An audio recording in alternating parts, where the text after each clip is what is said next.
마르코가 전한 거룩한 복음입니다.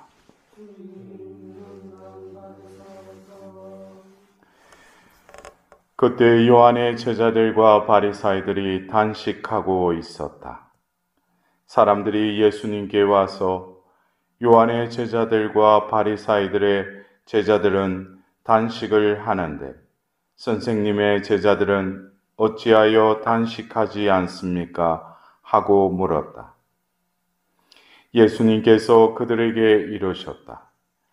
혼인잔치 손님들이 신랑과 함께 있는 동안에 단식할 수야 없지 않느냐?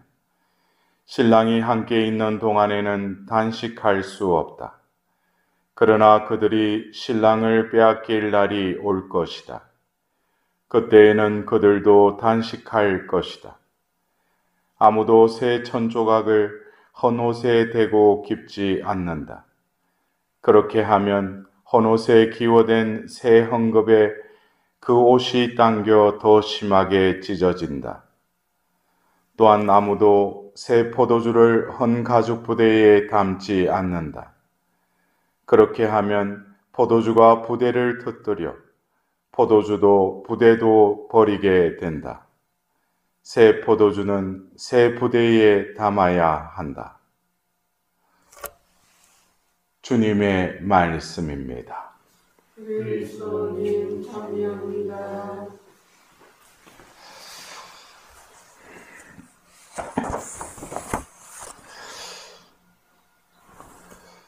우리가 그리스도교 신앙인으로서 살아가면서 우리가 믿는 하나님, 그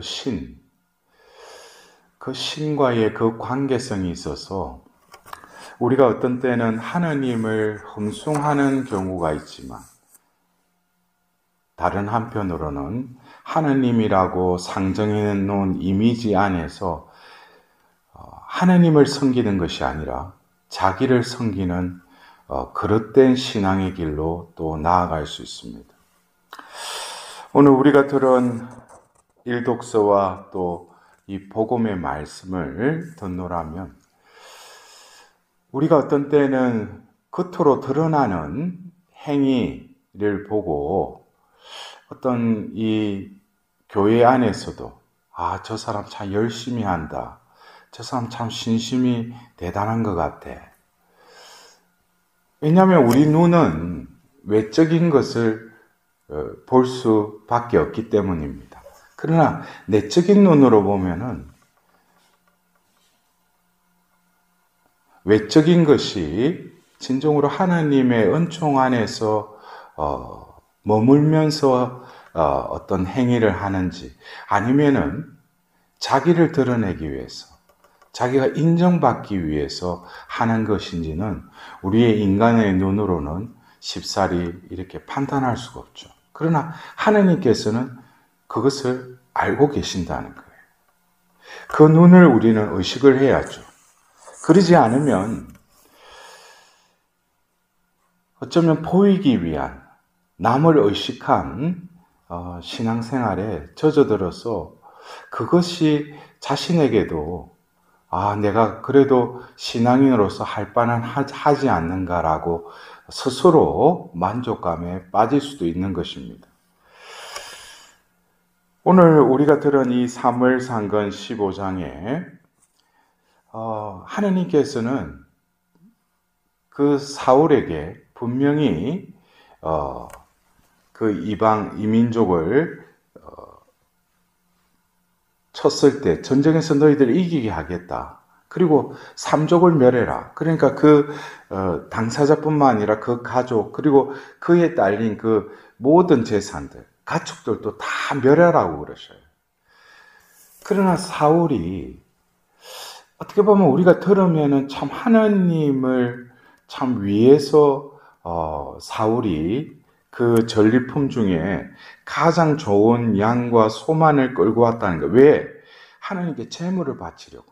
어떻게 보면 들어보면은 그럴싸한 변명처럼 들리기보다는 그가 하나님께 제사 드리기 위해서, 제물로 바치기 위해서 가장 좋은 양과 소를 또 그 전리품 중에 가지고 와서 하나님께 살라 바치려고 하구나. 근데 그것에 대해서 사무엘이 분명히 하나님 말씀을 그는 들었어요.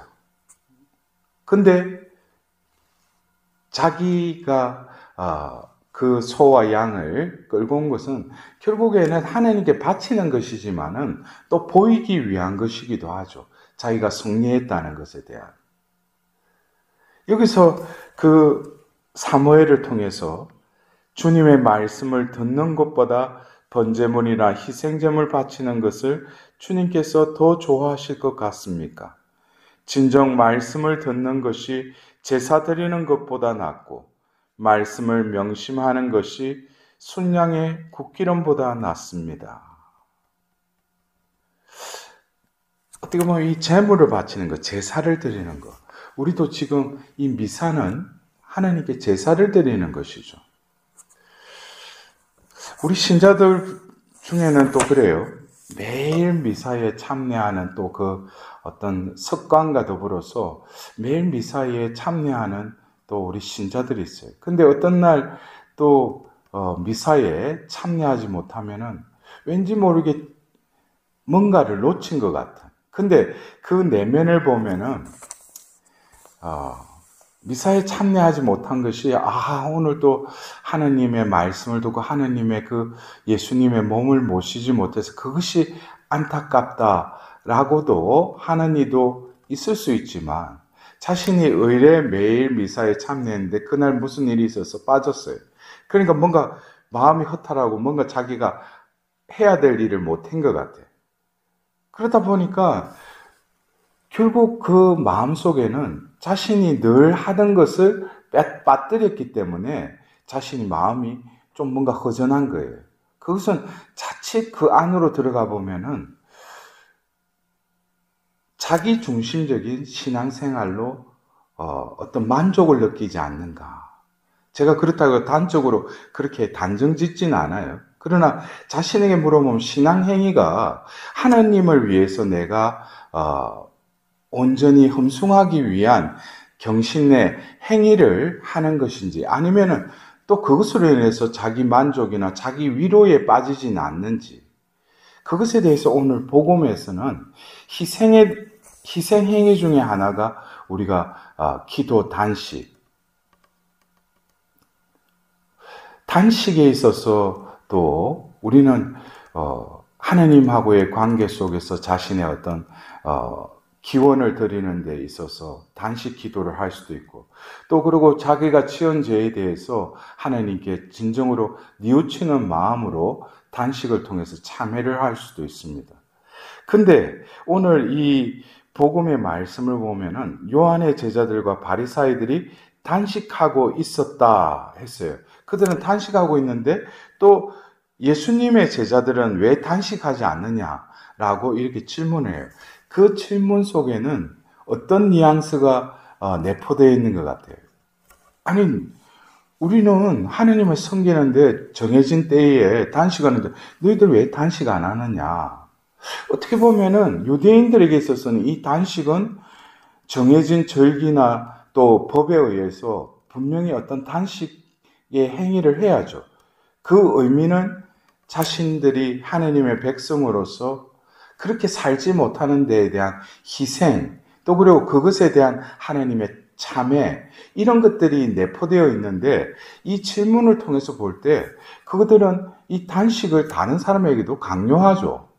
이것은 어떻게 보면 자신들은 단식하는데 너희들은 왜 단식하지 않느냐. 이것은 단식의 원래의 본질을 보다는 어떤 행위, 외적으로 드러나는 것을 그들에게 또 강요하는 것이죠.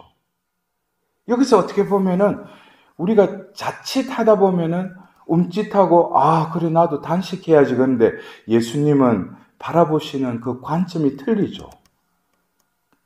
우리의 외적인 바라보는 눈이 아니라 그 영혼, 그 내면을 예수님은 보시기 때문이죠. 그러면서 오늘 이 비유의 말씀을 하십니다. 신랑과의 그 관계.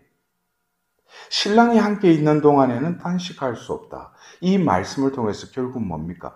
지금 제자들과 함께 공생애를 하고 있는 그 예수님께 있어서는 예수님 존재 자체가 하나님의 그 현존이시죠. 그렇다면 그 현존 속에 머무르는 그것이 더 중요하지 어떤 행위를 통해서 또 다른 하나님을 찾을 필요가 없죠. 예수님과 함께 있는 것이 그들에게 있어서는 모든 것의 충족이라는 것이죠. 그래서 이 예수님이 우리가 그 복음서를 읽으면은 예수님이 이 땅에 계실 때 어떤 율법에 대해서 재해석을 하십니다. 재해석이라는 것보다도 진정한 하나님이 주신 그 법의 의미를 다시금 되뇌이게 해주시죠. 대표적인 게 뭐예요? 마태복음 5장부터 하는 산상수훈이죠. 모세는 옛사람들에게 이렇게 말하였다. 나는 너희에게 이렇게 말한다. 라고 할 때 여러분들 어떠셔요? 그 말씀을 들을 때 예수님은 이 계명을 더 철저하게 어떻게 그 계명을 지킬 수 있는가? 제가 남자인지라 그렇잖아요. 여자를 보고 엄용한 마음을 먹고 있으면 이미 간음한 것이다. 그러면 이것은 어떻게 보면 하루에도 유감에 빠질 수 있어요. 예? 근데 예수님이 말씀하신 것은 간음한 것이다. 간음의 행위보다도 그의 마음이 그런 곳에 유혹에 계속 열려져 있으면은 하나님과의 그 관계를 허트릴 수 있다는 거예요. 간음이라는 것은 한 사람을 사랑하는 것이죠. 어떻게 보면 부부의 관계에 있어서 신이라는 것은 그 부부만의 어떤 그 관계가 중요한 것이죠. 그래서 우리가 어떤 예수님의 그런 그 산상수훈의 말씀을 들을 때도 예수님은 왜 이렇게까지 법을 적용하시는가? 근데 그것은 어떤 더 치밀하게, 더 엄격하게 법을 적용하는 것이 아니라 우리의 마음에 하나님의 사랑이 머물고 있는지에 대해서 예수님은 분명히 그 법의 본질을 말씀하신 것이죠. 그래서 어떤 율법 교사가 와서 가장 큰 계명이 무엇입니까? 라고 했을 때 예수님 분명히 말하죠. 네 마음을 다하고 네 생각을 다하고 네 힘을 다해서 오직 한 분이신 하느님만을 사랑하라. 그와 못지않게 내 이웃을 내 몸과 같이 사랑하라. 그리고 예수님이 돌아가시기 전에 바로 그 제자들의 발을 씻기시고 나서 내가 너희를 사랑한 것처럼 너희도 서로 사랑하여라. 이것이 세 계명이다. 그래서 하나님의 이 구약의 이 법을 결국 예수님께서는 뭐로 통합시키셔요? 사랑하라라는 사랑의 법으로 통합시키는 거예요. 그래서 우리가 어떻게 보면은 사랑이 없이 외적으로 어떤 희생이나 경신의 행위를 아무리 하더라도 하나님 보실 때는 그 법을 행하는 자의 그 마음속을 바라보실 때 사랑이 있느냐 없느냐. 이것은 그 사람이 사랑을 스스로 하는 주체가 아니라 하나님 사랑 안에 머무를 때 바로 그 계명도 뭡니까? 저절로 지키게 된다는 것이죠. 그것에 대해서 요한 1, 2, 3세에 계속 요한복음사가가 그 원리에 대해서 이야기를 하지 않습니까? 근데 우리가 그래요. 오늘 이 예수님이 단식에 대한 그 질문을 듣고 그 비유의 말씀을 하시는데 첫 번째는 그 관계라는 거예요. 어떤 단식이라는 행위로 우리는 생각을 하지만은 그것을 통해서 하나님하고의 관계를 먼저 쇄신해야 된다는 거예요. 더불어서 이 새 천조각, 그 다음에 새 포도주, 이 비유의 말씀을 여러분들 그래요. 새 하니까 우리에게 그 이미지화된 관념화된 새로움이라는 건 뭐예요? 내가 지금 가지고 있는데 새로운 것 하면은 또 다른 새로운 것을 생각을 하죠. 그래서 우리가 히라보에서도 보면은 이 새롭다, 새로운이라는 이 단어가 두 단어가 써 있는데 네오스라는 단어와 카이노스라는 단어로 이 새롭다라는 말을 씁니다. 그리스어로. 근데 이 네오스는 그 말 그대로 조금 전에 우리가 생각하는 그 새로움. 그래서 내가 이를테면은 우리 자매님들 같은 경우에는 새로운 거 하면 또 뭐예요? 새 옷, 새 가구, 그러면 어떻게 돼요? 내가 가지고 있는 것은 헝것이죠.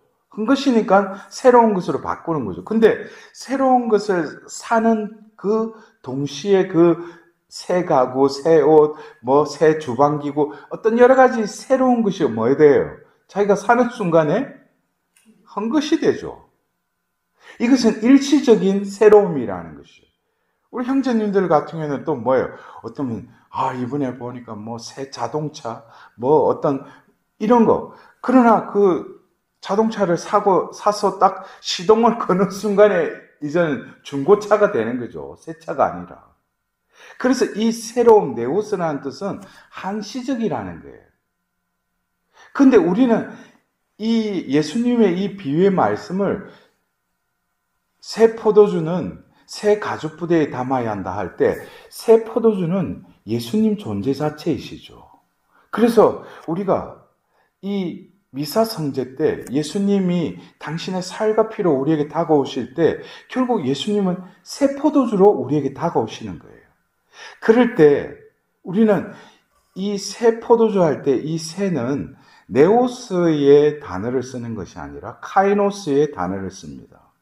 이 카이노스의 새롭다라는 것은 한 번 새로운 것은 영원하다는 것이에요. 그래서 우리가 성경에서 보면은 이 새라는 이 단어가 구약에서도 그렇고 신약에서도 여러 번 쓰입니다. 제가 일일이 언급 못 드리지만은 우리가 구약에서 보면은 에제키엘 예언서에 보면은 새 영, 새 마음, 그리고 신약에 와서는 우리가 묵시록에 새 예루살렘, 새 하늘, 새 땅, 이것이 네오스의 단어를 쓰는 게 아니고 카이노스의 단어를 쓰는 거예요. 이 의미는 뭐냐면 하나님이 새로운 것을 창조하시는 분이시지만 하나님이 원래 창조한 그 세상 사람은 완전한 존재라는 거예요. 하나님이 창조하셨기 때문에 하나님 속성으로부터 하나님 말씀으로 창조되었기 때문에 첫 하늘과 땅, 사람 역시 완전한 존재라는 거예요. 그러나 죄로 인해서 그게 타락해버린 것이죠. 그래서 우리가 새롭다라는 것은 하나님이 창조한 첫 번째 것을 또 다른 두 번째의 새로운 것으로 신제품처럼 다시 만드는 것이 아니라, 그래서 우리가 묵시록 21장 1절에 사도 요한이 나는 새 하늘과 새 땅을 보았습니다 할 때 그 의미를 우리는 제대로 알아들어야 돼요. 그것이 첫 번째 하늘과 첫 번째 땅은 사라졌다고 그래. 그러니까 두 번째 하늘과 땅인가 생각하지만은 성경에서 말하는 이 세 자는 카이노스의 의미예요. 그래서 하나님께서는 결국 뭡니까? 아버지의 때가 되면은 첫 번째 그 창조를 다시금 회복시키신다는 거예요. 그래서 바오로 사도의 그 새 인간, 그 새도 카이노스의 단어를 쓰는 거예요. 그래서 우리가 이 단식의 이 비유의 두 번째 말씀에 새 포도주는 새 가죽 부대에 담아야 한다라고 하는 이 새는 네오스의 단어가 아니라 카이노스의 단어를 씁니다. 그 의미는 우리가 그래요. 우리가 살다 보면은 자력갱생처럼 해서 내가 올해는 새해를 맞이해서 내가 새롭게 돼야지. 내가 열심히 해서 무엇을 새로운 것을 이루어야지. 그것은 인간의 한계 속에서 생각하는 새로움입니다. 그러나 하나님께서 이루고자 하시는 것은 이미 나라는 존재는 지금 죄의 타락 중에 있는 불완전한 존재일지라도 하나님께 기이하고 하나님께 회개된 삶을 통해서 성화의 온종이 성령 안에 거하다 보면은 내가 원래의 그 존재로 회복된다는 거예요. 그래서 이 새 포도주는 새 부대에 담아야 한다라고 하는 이 말씀은 결국 뭡니까? 우리가 미사 영성체 하기 전에 그 백인대장의 고백을 하지 않습니까? 뭐라고 해요? 한 말씀만 하소서 제 영혼이 곧 나으리다. 그 말씀은 결국 뭐냐면 이 영성체를 통해서 새 포도주가 새 부대에 담겨져야 하듯이 우리가 영성체를 하는 순간에 온전히 하나님과 일치한다면 우리의 존재도 어떻게 돼? 이 새 부대가 된다는 거예요. 새로운 창조, 회복이 이루어지는 것이 바로 영성체의 순간이라는 거예요. 우리의 존재가 원래 창조된 하나님의 모상으로 회복되는 순간이 바로 영성체의 순간이라는 거예요. 그래서 우리가 새해에 새라는 것이 어떤 이에게는 새해가 네오스의 의미로 새해를 의미해서 살아가려고 하는 이가 있고 우리에게 새해를 허락하신 이 새해의 새로움이 카이노스의 의미로 우리가 받아들인다면 올해도 뭡니까? 우리를 재창조하시고 우리를 다시 회복시키시는 그 하나님의 은총에 순응하는 그런 삶을 살아가는 한 해가 되어야 되겠구나. 하나님의 말씀을 듣고 하나님 뜻대로 내가 따라 사는 삶을 살아갈 때 우리도 어느덧 어떻게 되는 거예요? 새 포도주의 새 부대가 되는 것이죠. 오늘 하루도 우리는 이 새 하루를 지내고 있습니다. 이 새 하루는 하나님의 은총 안에서 당신께서 보시니 참 좋았다라는 나의 모습, 나의 그 존재를 새롭게 재창조하는 회복의 날임을 우리는 깨닫고 다시금 하나님께 자비를 구하도록 합시다.